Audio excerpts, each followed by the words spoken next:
लकड़हारा और सुनहरी कुल्हाड़ी। एक समय की बात है, जंगल के पास एक लकड़हारा रहता था। वो जंगल में लकड़ी इकट्ठा करता था और उन्हें पास के बाजार में बेचता था, कुछ पैसों के लिए। एक दिन की बात है, वो एक पेड़ काट रहा था। तभी हुआ ये कि गलती से उसकी कुल्हाड़ी पास की एक नदी में गिर गई।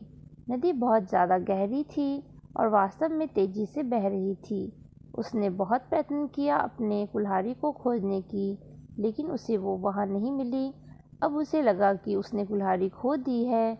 वहीं दुखी होकर वो नदी के किनारे बैठकर रोने लगा। उसके रोने की आवाज़ सुनकर नदी के भगवान उठे और उस लकड़हारे से पूछा कि क्या हुआ। लकड़हारा ने उन्हें अपनी दुखद कहानी बताई।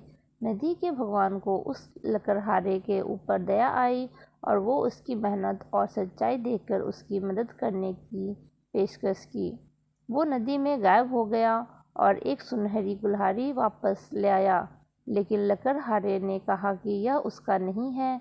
वो फिर से गायब हो गया और अब की बार उन्होंने चांदी की कुल्हाड़ी लेकर वापस आए, लेकिन इस बार भी लकड़हारे ने कहा कि ये कुल्हाड़ी उसका भी नहीं है। अब नदी के भगवान पानी में फिर गायब हो गए और अब की बार वो एक लोहे की कुल्हाड़ी के साथ वापस आ गए।